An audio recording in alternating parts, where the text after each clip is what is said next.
Hello and welcome.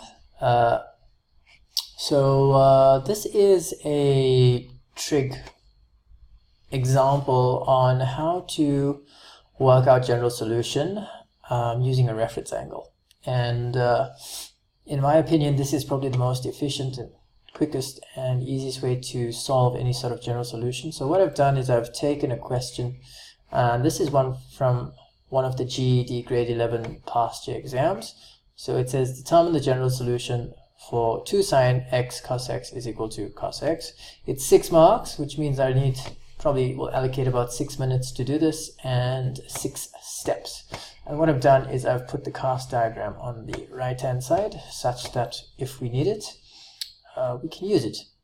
So the first thing that I'm going to do in this general solution, so what I'm going to do is I'm going to start by taking this cos x onto the left hand side. So what I'm going to end up with is I'm going to have 2 sine x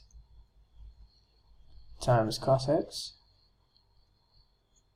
and remember the sign will change, so then it becomes minus cos x is equal to 0. And then from here you'll notice that I have a common factor of cos x. So then what I'm going to do is I'm going to take out that common factor. So I'm going to say cos x, and then I'm going to say whatever I have left, 2 sine x minus 1 is equal to 0. Now, I remind you that this is separated by a multiplication, which is usually indicated by a little dot in between. And so, to refresh your memory, remember when I have a multiplication, if one number is equal to 0, it makes the entire thing equal to 0. So the first thing that I can say is, if this value of cos x is 0, so if cos x is equal to 0, then that will make the entire thing 0. Or if 2 sine x minus 1 is equal to 0, so 2 sine x minus 1 is equal to 0, that will also make this entire thing equal to 0. Let's start with cos x. Now, with cos x is equal to 0, I'm going to start by finding a reference angle. Now, the reference angle, or which reference angle in the first quadrant makes cos x equal to 0, if x is equal to 90, then the cos of 90 is equal to 0. So I can say that I can start by saying, here's my reference angle.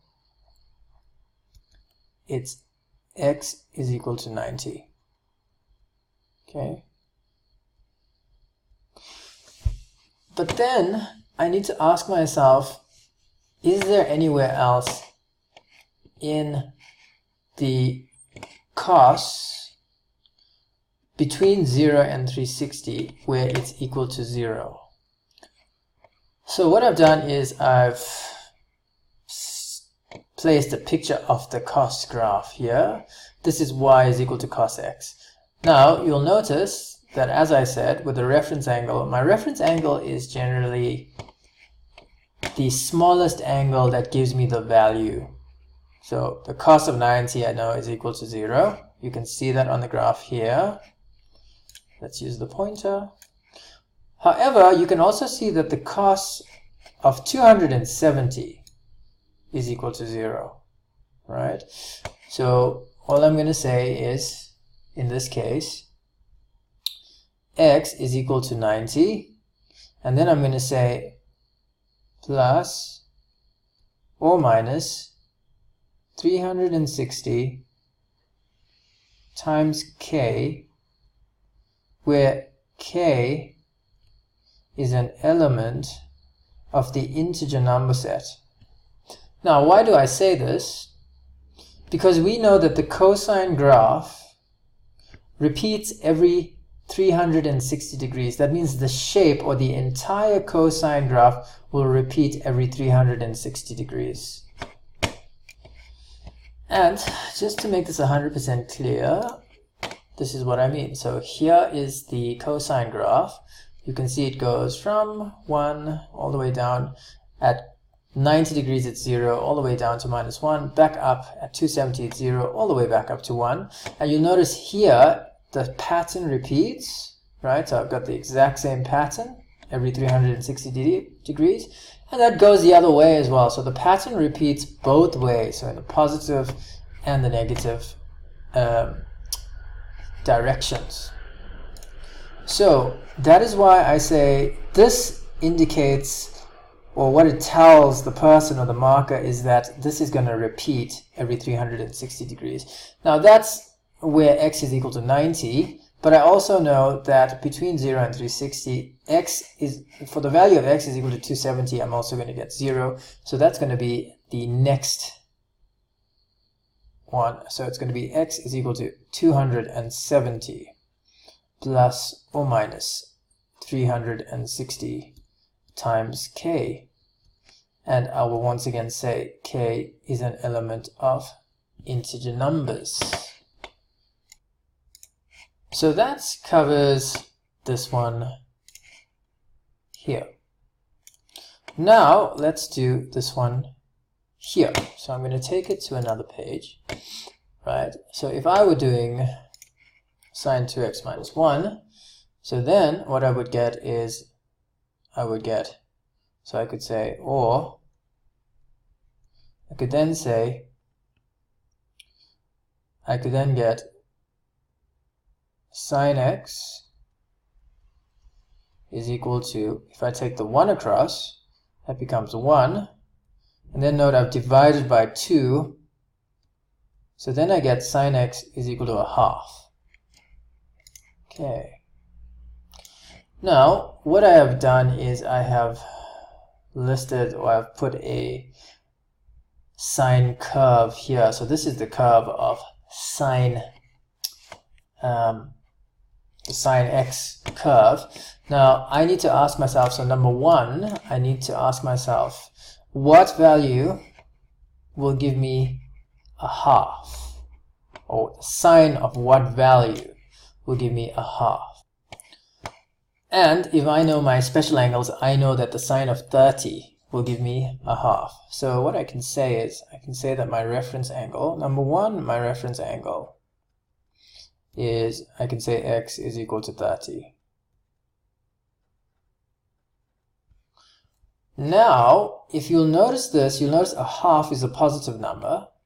So the next thing I need to ask myself is, in which quadrants other than the first quadrant is sine positive? And I know sine is positive in the second quadrant. That corresponds to 180 minus the reference angle. So that will be 180 minus 30, which is 150. So then I know that x will be equal to 150. Right? So that's how I get the values for this.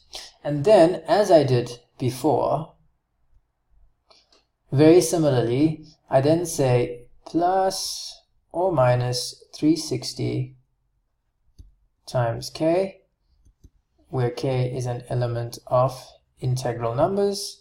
Now, similarly, I've done this because, once again, the period of the sine graph, just like the period of the cross graph, is 360 degrees, meaning that the curve itself repeats itself every 360 degrees, and that is shown here.